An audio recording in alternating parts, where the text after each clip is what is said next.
Anthony Hartwig here with a South Range softball coach's corner. I'm joined by head coach Jeff DeRose. Coach, it's been a minute since we've been able to get on and talk about softball, but here we are again, spring around the corner. We thank you so much for your time. Yeah, I'm glad to be here. It's so hard to believe that here we are already. It just seemed like it ended. Before we start talking about your season and some of the things that you expect out of this year, let's have a reflection on last year. We don't have an exit interview from your last season. Obviously, you guys got two regionals, lost in the regional semifinals, but another district championship under your belt and another season where you can take a lot from. When you think about last year and you think of all the things that you were able to do and all the players you're bringing back from last year, what kind of things do you think about last year and how much do you think this team can grow coming off of last year's experiences? Well, I think about when I go back to last year, how close we were actually when we lost to Massillon Tuslaw. I think by a score of 5-1, if I can remember correctly. But going back to that game in my mind, we had runners in scoring position, second and third, and I think one time bases loaded three times and only pushed one run over. We just didn't get the hit when we needed it. And if we do, maybe momentum changes a little bit. Tuslaw actually made it all the way to the state championship last year and lost to Wheelersburg, if I can remember correctly. But that very easily could have been us. And the good news leading into this year is that I got everybody back except two starters. So all my pitching's back, and they're working hard.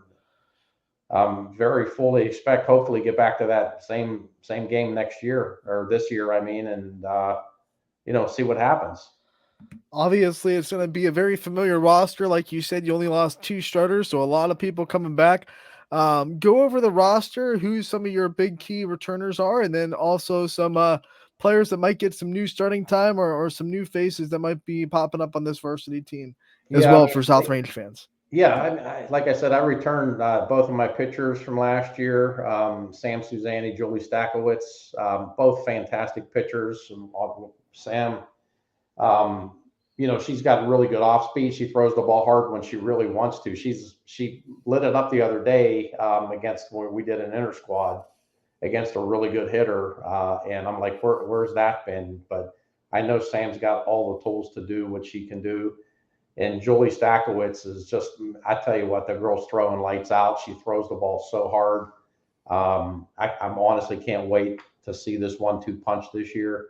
Those are two really key players returning. Kelly Zolik, all state last year, catcher.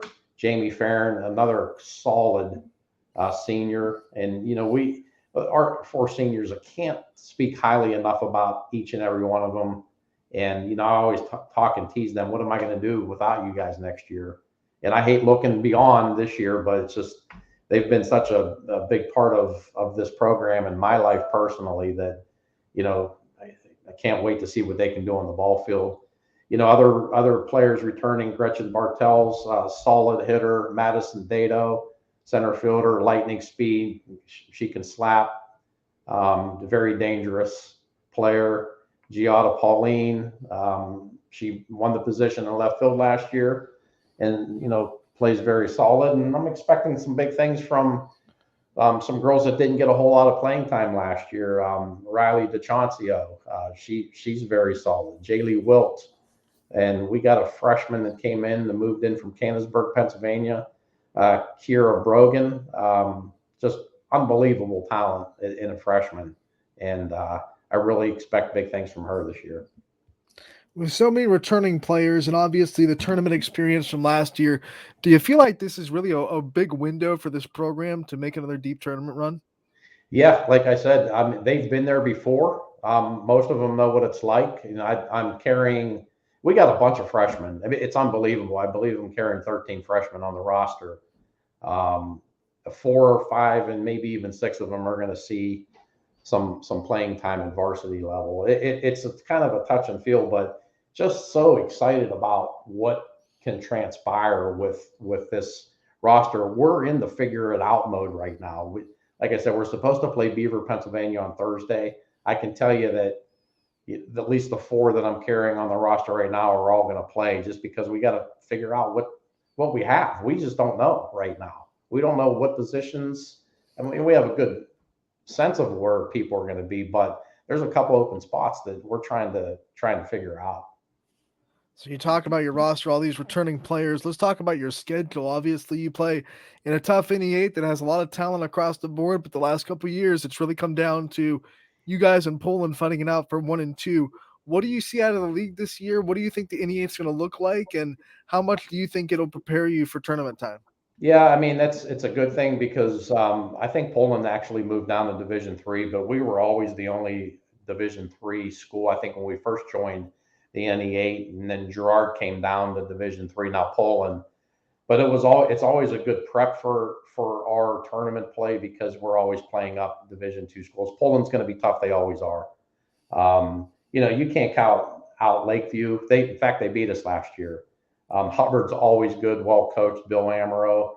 Niles is usually down, but who knows? They got a JV program this year, so who knows what they're going to be like. I mean, Jefferson. I can go through, but they all prepare us. But what we do, we go to Myrtle Beach every year, and we always play the cream of the crop down there. And then our other non-league games that we play, we purposely schedule D1 and D2 schools. We got Stowe. We go to Stowe every year and play in the memorial tournament there against Stowe and Talmadge. We have North Canton Hoover on the schedule this year. They actually reached out to us and want to play us, which is very flattering. And they're a softball powerhouse. So, we're not chasing wins. We're chasing experience and to get better. So our schedule's tough on purpose. And, one year I believe we went 20-10 overall. We lost 9 games in the regular season, but we went deep into the playoffs because we played up. So that's kind of the plan. Your schedule has always been tough. Obviously, you just laid out some big names in the non-conference that you're going to play.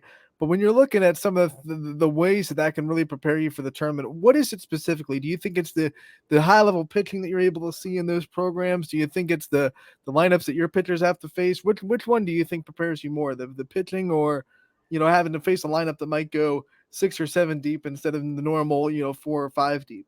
Yeah, I think it's actually almost more preparing our defense for when girls hit the ball because obviously, no matter how good your pitching is, good hitters are going to hit the ball. And Julie and Sam, they're going to be damn good pitchers, but they're going to get hit, and it's preparing our defense for when it does. Because as you know, as you get deeper into the playoffs, ball's going to be put in play, and that prepares us that way. But at the same time, offensively, we know we're going to see good pitching. And, not only do the girls need to see good pitching to get better, but they need to learn how to fail when they do face good pitchers because, they're not going to get a hit every time they're up to bat. They are going to strike out. And, how do they handle that? So it's all, it's not just physical and, play preparation, but it's also a mental approach to getting ready for when you get deep because it's a mental game then. I mean, we've won games in the past where the team that was more mentally prepared and more physically prepared and not just softball physical but just being in shape goes a long way. You guys have been making that trip to Myrtle Beach for a long time. I think now teams are starting to catch on to that trend. You'll be seeing more and more teams willing to make that trip, but you guys have been doing it for a while. What is it about the Myrtle Beach trip that's so important for you as a program and in keeps you coming back? Some teams might go down there 2 years, but then decide maybe this year we can't swing it or whatever it may be. But you guys keep it consistent. It's obviously very important to you. So what is it about that trip that is one of the things that you guys have to have on your schedule? Well, first of all, it's the competition. I mean, we know we're going to play good teams down there. The tournament director reaches out to us every year and say, "How good are you going to be?" And our comment back is, "We're going to be really good, but we want to play the best teams." Team bonding and team building. I mean, it's huge when you're kind of in a little like kind of a captured area together for an entire week. You see good things. You see upperclassmen picking up underclassmen, and it's fun, but it's also work. I mean, we do a lot of good things down there. We do team activities. We go to dinner together. We have team dinner. My wife cooks dinner for the kids, and just being together in a group setting in one room goes wonders for team building. And that's kind of what you need when you get deep into the playoffs. You don't want any animosity amongst players, and if they become friends, that's the best. This program has been successful for a long stretch of time. 2010 won the ITCL, went undefeated. I don't think you've had a losing record since ever. So Well, since that 2010 mark. yeah. What do you attest the continued success of this program to? Well, A, the girls want to play ball, and B, it's not just about high school softball. A lot of our girls play travel ball. A lot of our girls get private lessons. And it makes us look good as coaches, but at the end of the day, it's their hard work on the off season that makes us successful as a team.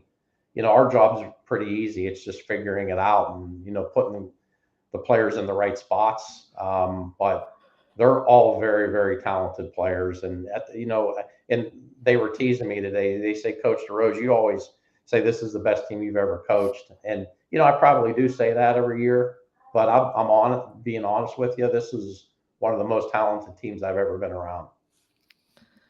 When you think of you and Coach Farron together since that stretch that I told you, I mean, either he was the head coach, you were the head coach throughout this whole run. How much of that dynamic is important to your success and your ability to trust him and he trusts you, and you guys are both able to work together as like you do? Yeah, Donnie and I think this might be 12 years together. This is my 17th year. And, I had other assistant coaches with me when I first started. And, Don knows the game. He's been coaching longer than I have at softball, I believe, at least at the high school level. He coached at Jefferson. He was the head coach at South Range for a number of years. The crazy thing about Don and I, we don't even have to do anything but look at each other and know exactly what the other person's thinking. So, from a perspective of managing a game, having him on my side is wonders for me. It makes my job easy. That's one really important part of your staff. Let's go over the rest of your staff and the rest of the support group that you have in this program and the people behind the scenes that make it so good and are going to make this year hopefully one of the best you've had. Yeah, Melissa Starkey, she joined us last year. Melissa played um, college ball at Akron University, knows the game better than I do. And she's awesome to have around because she can more relate to the girls than I can. Dan Zolik's been helping out whenever he can, whenever his wife allows him to. I hope, Jen, I hope you're listening to this. But Dan is obviously very knowledgeable in the sport, with Kelly and her talents. He's been coaching her for years. And then I got two newcomers, Drew Farron and Lauren Pavlansky. Drew obviously has been around the game with her dad being around the game all these years, and everybody knows the Pavlansky name. So, definitely the best coaching staff I've ever had, no question. When you think of all the people that have kind of been there for your career, and you've said it, you've been doing it for a while. We're going to ask you this before this season starts. What have been some of the best memories that you've had under the South Range flag? Well, obviously making it to the state championship twice. I mean, even the games getting to the state championship, I'll never forget the 12th inning, 1-0 win in like 85-degree weather up at Maslin. That's probably one of my number one memories because the things that transpired in that game, diving catches with runners in scoring position to end an inning, fake throws to first base and getting a girl in a rundown, and a walk off single to score a runner. It's incredible. It's honestly why I keep coming back. And then before we get you out of here, when you look at the district this year, obviously there are some changes. Some teams that have dropped down to Division 3, some teams that have moved down to Division 3. Maybe they've Yeah. dropped down to Division 4, they moved up to Division 2. Oh yeah. I don't even Um, know it all. what obviously there are some staples and some that are new to the realm. But what are some of your thoughts of just the area softball in Division 3 and some of the teams that you're going to have to contend with? Well, I mean, obviously Poland is going to be somebody we're looking at. I mean, we're going to be playing them in the regular season, and then it was always nice to when we got done playing Poland and the second game of the regular season, I would say, thank God I'm done with them. But obviously, I can't say that this year. Um, Ursuline moving to Division 2 obviously helps us because they've always been a battle over the years. But looking on, and I don't really want to look past the district, but there's a lot of teams that had moved from Division 2 who went deep last year that are now Division 3. So, honestly, I think if we play our game, we're going to be hard to beat, and that deep. And hopefully, like I said, our goal is to get back to the regionals and let the chips fall where they may. We're not going to be a slouch of an opponent, I can tell you that. The girls are working hard. We are all hoping for a better spring this year, weather wise. Obviously, last year, weather was not cooperative, but you were still able to play more games than most due to the field conditions that you were able to put together at South Range. How much pride do you put in that field and the ability to play more home games than most and the work that you put into it? It's not just a turf field that you can just say, well, we can just play in the wetness. Yeah. It's a field that you have to take care of. How much pride do you take in that home field advantage? Oh, we take very, I mean, big time pride in that field. I mean, it's a beautiful field, number one. And it drains well, which is great. And then, the league rule is that, for example, if we play Poland at home on Monday, then the game on Tuesday's at Poland. But if her field's not ready because of rain, then they have to move the game to our field, them being the home team. We're constantly making sure our field is in tip top shape in case that happens. And it has happened over the years. So, it's a great field. Like I said, it's crowned properly. It's got the right ingredients in the soil. I mean, drain tile, you name it. We're hopefully going to be able to get on it Wednesday or on Thursday, maybe even Wednesday for practice. Who knows? But it's one of the best fields in our area. I mean, that's for sure. And the only way you can get better is to turf it, and I really don't want to do that.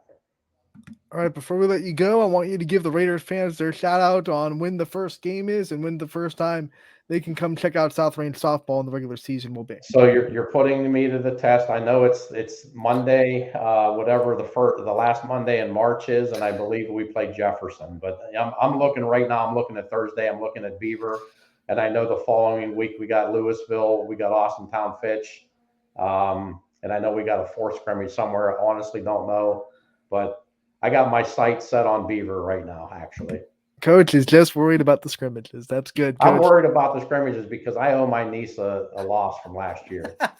She Coach, had Peyton Lutz last year, and we gave Peyton everything that she could handle. And I come out of that game with a loss, but I also can brag a little bit because Peyton moved on to a big D1 school. We had Sam Suzanne pitch that game last year. Sam had 11 strikeouts. Peyton had 10, and Peyton only had to throw. Or Sam had to. I think Sam threw 7 innings, and Peyton only had to throw 6. So, but anyway, nonetheless, we went toe to toe last year with them, right. And I think they were a little nervous when I said to her after the game last year, "Hey, I want to play you guys again next year." And I know why they wanted to play us last year because they had Peyton, but I owe her something back. Well, that'll be fun to bring them across the state line and get to see how you stack up against them, Coach. I know you're excited about that. You're excited about the other wonderful teams that you've put on the scrimmage, and then of course we'll get ready for the season on March 27th on that last Monday of March. So thank Yep, you for your time as always. We will hit you up during the year, talk about hopefully some Raider success, and we appreciate your time. Good luck this yep. season, Coach. Thank you, Anthony. Have a great night.